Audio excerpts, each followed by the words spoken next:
All right. The craziest thing that happened yesterday was it Shaka Smart and Texas going into Fog Allen Fieldhouse and winning by 25? Was it West Virginia losing at home or losing to Oklahoma after they were down by 18? Was it Oklahoma State going into Texas Tech and beating the Red Raiders despite the fact that Cade Cunningham fouled out in the second half? Was it the Alabama Crimson Tide going into Knoxville and knocking off my Tennessee Volunteers? Yes, because you've already given Tennessee the national title.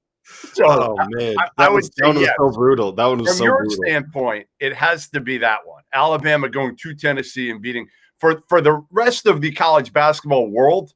For us, normal human beings, it was Texas going into Kansas and beating the living crap out of Bill Self and the Jayhawks, who, again, I've said from day one, they're not exceptionally talented. And I think you agree with me about Kansas. Mm-hmm. Texas is the more talented team on the floor yesterday. However, still, when you go to Kansas and give Bill Self the worst home loss of his career, listen, I don't care who you got in the court there. I don't care how bad it is recruiting. And it has. It's gotten bad. Like, Kansas fans don't want to admit it, but the NCAA investigation has finally caught up to the Jayhawks. Like, they've got good players, but they don't have studs. Like, Christian Brown is a good player, but you don't want Christian Brown to be the guy that has to take, like, a final shot or, and like Jalen Wilson's a good player, but not a guy that you can just say, give the ball to, go make a play. They don't have one of those, I guess. How many times over the course of this season on this podcast are we going to have to listen to you make the same point about Kansas? All right, move on. When Kansas loses by 100 at home. No, you're right. But you're right.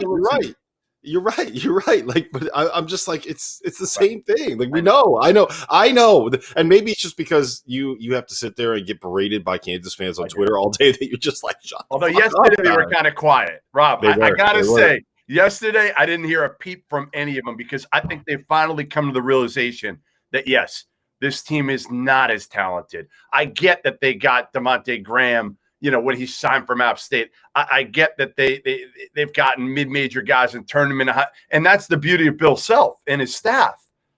But I don't know if he can do it with this group. I'm not sure he can get him the Final Four. I'm not saying never. Listen, I'm not discounting him. He's a hell of a coach. They have enough good players. But, again, it was alarming to watch Texas. And you called it. I'll give you credit. You did call it, and you said, listen, the matchup here, Texas got so many live bodies and athletic dudes and guys who could just make plays, and Kansas really doesn't have those. Yeah, I mean, that's the big thing. We saw a team that had actual first-round NBA talent on their roster, and we saw a team that had an actual real-live senior leader point guard on their roster in Texas. And it also helped that Texas shot the ball in the second half, the way that Kansas shot the ball against West Virginia. And sometimes there's just going to be games where one team hits their first 6 threes in the second half and the other team shoot, what were they, 3 for 20 from three? And when Mitch Lightfoot is your rim protector, you're in fucking trouble. Well, I mean, that was the biggest problem, is that David McCormick was utterly ineffective. Like, he was completely ineffective. Let's talk about – I do want to talk about Texas before we move on, because – I wrote about this last night in my newsletter, The Rebound, and Shaka Smart, I think that you could probably make the argument pretty fairly that the only reason he is still right now the Texas coach is because he had such a big buyout. And, like, honestly, he didn't even have a buyout. He just had a fully guaranteed contract. And Texas was not about to spend, as of last – if they were going to fire Shaka in March, it would have cost them $10.5 million. Yeah. And he basically had a deal that was – when he signed it, correct me if I'm wrong, but when he signed it in 2016, it was $3 million, and every year it went up by 0.1 million. So I think, like, if they were going to fire him after 2019, it would have been like 14 million or so. The year before that would have been 7. Whatever it is. I was at the Big 12 tournament 2 years ago, and I went up to Chris Del Conte after the game, their AD, and he was very non-committal at that point. It was that close to him firing Shaka Smart 2 years ago. Okay, because they needed that money. They needed that money. I mean, we're in a pandemic, and they just spent $25 million getting rid of. That was 2 years ago.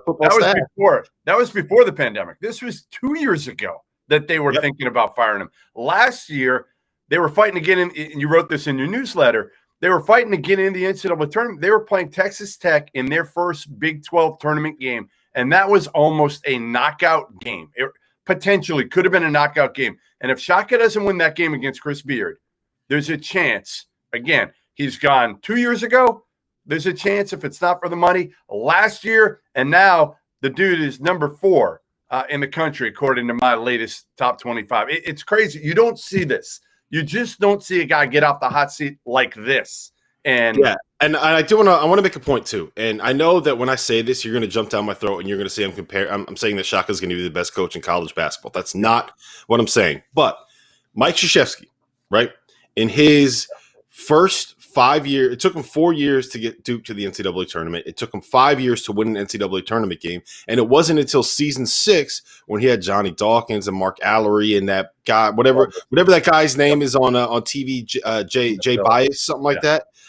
It took him until year 6 when he had those guys on the roster to get that thing rolling, right? John Calipari's first 5 years at Memphis, he went to 2 NCAA tournaments, went to 3 NITs, right? He was not very good. Nope. Jay Wright, it took him 4 years to get to the NCAA tournament with Villanova, and it wasn't until year 5 that he really broke through and got to an Elite 8. Yeah. For Cal and K, it was year 6, and those are probably the 3 most successful coaches in college basketball over the last decade. Correct me if I'm wrong, but I think you could make the argument those are the top 3 most successful guys in the 2010s. So I don't know if Shaka can end up getting there. I don't know if this thing that Texas is building is sustainable. You know, they're going to lose Greg Brown. They're going to lose Kai Jones. Matt Coleman's gone. Jericho Sims is gone. And there's not – well, he can get another year. And a lot of these guys can if Matt Coleman wants another year, he can come back. I got to figure Andrew Jones will leave. You know, listen, the team's going to be completely new, but can he take advantage of this success? Yes, and now, that's the thing. And now get dudes again because Texas is loaded with talent. It'll be interesting. Or does he get the hell out of there and say, you know what, Austin's not for me. I'm gonna use this. Think about this. He's going to be hot as hell again after this year if they do what we think they may do. What if they go to a Final Four this year and there's changes at some of these big time programs because of the federal and NCAA investigations? Do things pop that he can take advantage and get a job that frankly fits him a little bit better? I don't know. Maybe. All I wanted to point out is that sometimes it takes a while for these guys to get things going. Sometimes part of it is luck. Sometimes part of it is, every time Shaka found some diamond in the rough, whether it was Jared Allen or Jackson Hayes, they would end up being too good too quickly. Sometimes it was a matter of, 2017, his leading scorer transferred in the middle of the year. In 2018, his leading scorer ended up developing leukemia 10 games into the season. Isaiah Taylor left when he still had a year of eligibility left. Yep. So my point is that weird things happen in college basketball, and sometimes it takes guys a while to get it going. I've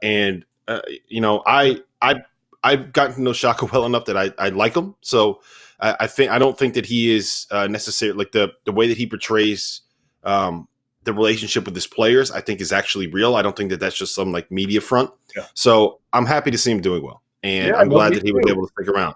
Me too. I'm very happy to see him doing well, and I really like watching that team. I certainly like watching him yesterday. I love watching Kai Jones, baby. He's different. He is different. Yeah. All right,